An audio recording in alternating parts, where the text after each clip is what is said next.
Everyone, welcome back to Latent Academy. तो दोस्तों, अगर अचानक से अर्थ वाटर साइकिल या फिर नाइट्रोजन साइकिल रुक जाए अर्थ के ऊपर तो क्या होगा?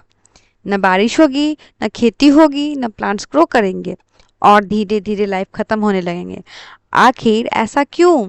आज की वीडियो में हम वाटर साइकिल और नाइट्रोजन साइकिल को जीरो से लेकर के एग्जाम लेवल तक आसानी भाषा में समझेंगे और आप ये कभी भी नहीं भूलोगे।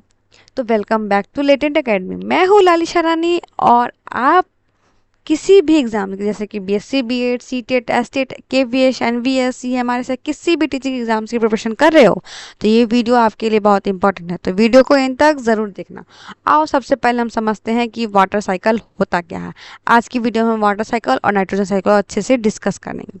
तो water cycle and nitrogen cycle are two important biogeochemical cycles that maintain ecological balance. They ensure the continuous circulation of water and nitrogen between the atmosphere, land, water bodies, and living organisms. These cycles are essential for the sustaining of the life on Earth. सबसे पहले समझते हैं water cycle, जिससे होता है hydrological cycle. ठीक है, इसके ऊपर क्या होता है, ये दोनों जो है वाटर साइकिल और नाइट्रोजन साइकिल हमारे पूरे सर्कुलेशन के लिए बहुत ही हेल्पफुल है, खासकर वाटर और नाइट्रोजन का। वाटर साइकिल में वाटर का सर्कुलेशन और नाइट्रोजन साइकिल में नाइट्रोजन का सर्कुलेशन, और दोनों ही लाइफ को अर्थ पे चलाने के लिए बहुत ही इम्पॉर्टेंट है। ठीक है, चलो देखते हैं। सबसे पहले हम बात करेंगे वाटर साइकिल के ऊपर कि वाटर साइकिल क्या होता है, जिसको क्या और भी नाम से जानते हैं, जिसको कहते हैं हाइड्रोलॉजिकल साइकिल भी कहते हैं। The water cycle is the continuous movement of water between the earth surface, atmosphere and underground.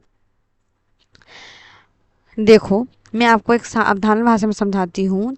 अगर वाटर साइकिल का मतलब है कि वाटर कंटिन्यूअसली एटमॉस्फेयर, लैंड और वाटर बॉडीज के बीच सर्कुलेट करता है, उसी प्रोसेस को क्या कहते हैं, हम वाटर साइकिल कहते हैं।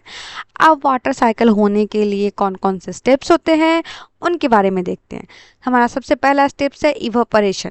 इवोपरेशन में क्या होता है, water forms oceans, reverse like and soil is converted into water vapor by the heat of the sun. It is the primary source of the atmospheric moisture. सोचिए, गर्मी का दिन है, सूरज की हीट ओशियंस के ऊपर, रिवर्स के ऊपर, लेक्स के ऊपर पड़ रही है और उसमें क्या होता है, वहाँ का जो पानी होता है वो गर्म होना स्टार्ट हो जाता है और ये पानी वाटर वेपर बन करके हवा में चला जाता है और इसी प्रोसेस को हम क्या कहते हैं, इवापोरेशन। अब इवापोरेशन के बाद कौन सा स्टेप होता है, दूसरा है हमारा ट्रांसपीरेशन। ट्रांसपीरेशन के स्टेप्स को देखते हैं। Plant absorb water from the soil through their roots and excess water is release into the atmosphere through leaves, stomata as a water vapour. Together evaporation and transpiration are called the evapotranspiration. आप plants की बात करते हैं। Plant root से पानी absorb करता है और लीव्स के स्टोमेटा के थ्रू वाटर वेपर एटमॉस्फेयर में रिलीज कर देता है। तो इस प्रोसेस में ट्रांसपीरेशन कहते हैं। जब इवापोरेशन और ट्रांसपीरेशन दोनों मिलता है तो उसको क्या कहता है, इवा ट्रांसपीरेशन कहा जाता है। नेक्स्ट स्टेप होता है कंडेंसेशन का। कंडेंसेशन में क्या होता है, water vapour rises, cools and condense into tiny droplets. The droplets forms clouds. Condensation में वाटर वेपर ऊपर जाकर के ठंडी हवा से टकराता है और छोटी छोटी वाटर की ड्रॉपलेट्स बनता है, यानी कि बूंद बनता है, कन्वर्ट करता है, इसी से क्लाउड्स बनता है। इसी प्रोसेस को क्या कहते हैं, हम कंडेंसेशन कहते हैं। नेक्स्ट है हमारा precipitation. When clouds droplet becomes heavy, they falls as the rain, snow, hail और sleet. This process returns water to the earth surface. जब क्लाउड्स बहुत हैवी हो जाते हैं तब रेन, स्नो या हेल के रूप में पानी वापस अर्थ पर आ जाता है। इसी प्रोसेस को कहते हैं हम प्रेसिपिटेशन कहते हैं। Now infiltration of percolation.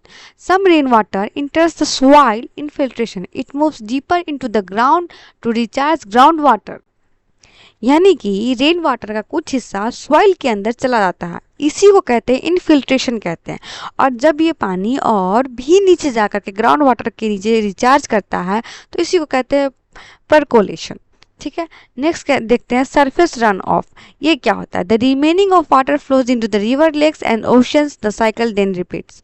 जो पानी सॉइल के अंदर नहीं जाता है वो रिवर्स और लेक्स के थ्रू ओशन तक पहुंच जाता है, इसको कहते हैं सरफेस रन ऑफ कहते हैं और फिर ये पूरा साइकिल दोबारा शुरू हो जाता है।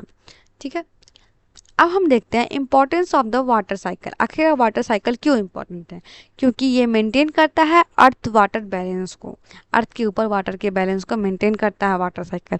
रिचार्ज करता है ग्राउंड वाटर रिसोर्सेज को, यानी कि जो हमारे नलका में या फिर हमारे कलों में जो पानी आता है उसको कौन हेल्प करता है रिचार्ज करने में? यही ग्राउंड वाटर रिसोर्स को ही हेल्प करता है कौन? Water cycle.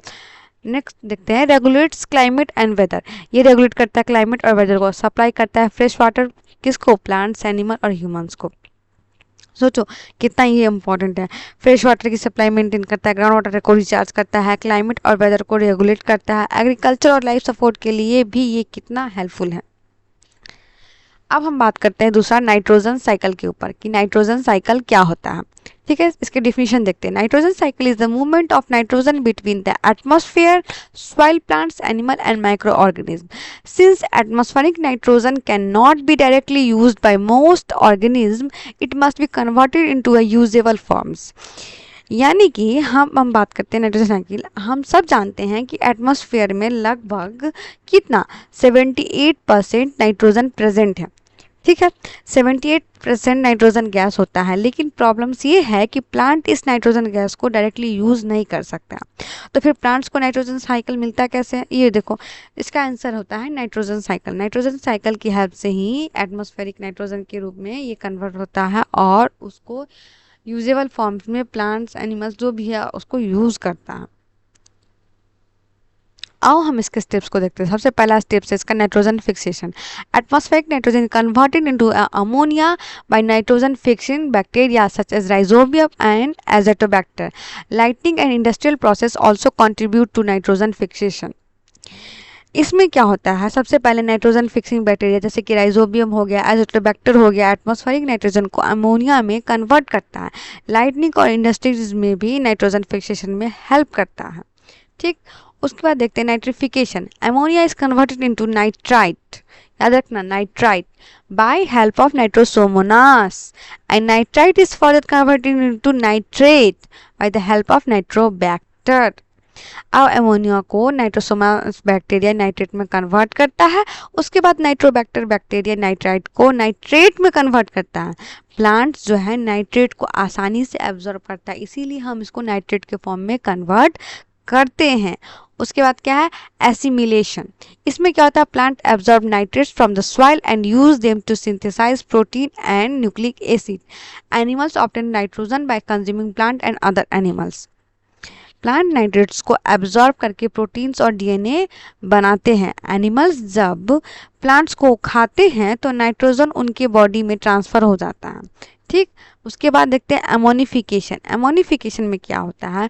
Decomposer converts dead organism and animal wastage into ammonia. This process recycle nitrogen back into the soil. Ammonification, जब प्लांट्स और एनिमल मर जाता है तब वेस्ट प्रोड्यूस करता है, तो डिकम्पोजर उन्हें तोड़कर अमोनिया बना देता है और इसी प्रोसेस को कहते हैं एमोनिफिकेशन, जिसके अंदर क्या होता है? वो वापस से सॉइल के अंदर ही चला आता है। नेक्स्ट देखते हैं डीनाइट्रिफिकेशन। डीनाइट्रिफिकेशन क्या process? Denitrification bacteria such as Pseudomonas convert nitrates back into the atmospheric nitrogen. This completes the nitrogen cycle. अब कुछ बैक्टीरिया जैसे कि सुडोमोनास जो है नाइट्रेट्स को दोबारा नाइट्रोजन गैस में कन्वर्ट करके एटमॉस्फेयर में भेज देता है। इसी प्रोसेस को कहते हैं डीनाइट्रिफिकेशन कहते हैं, और इस तरह नाइट्रोजन साइकिल जो है वो कंप्लीट हो जाता है। अब हम बात कर रहे हैं सबसे importance of the nitrogen cycle. Nitrogen cycle का क्या इंपॉर्टेंस है?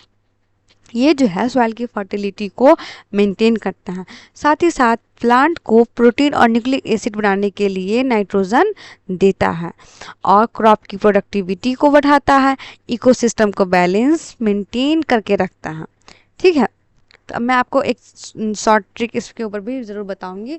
सबसे पहले आप एक चीज़ याद रखना ट्रिक के रूप में, अगर मैं बताऊं कि आपको नाइट्रोजन साइकिल या फिर आपको ये याद करके रखना हो वाटर साइकिल, तो आपको उसको कैसे याद करके रखोगे?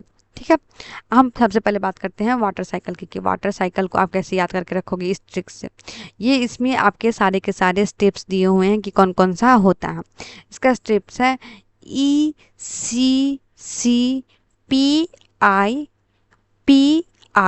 ये है इसका स्टेप जिसको आपको याद करके रखना है।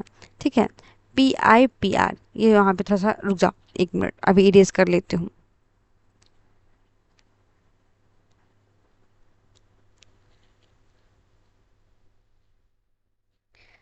क्या बोला, ECCPIPNR।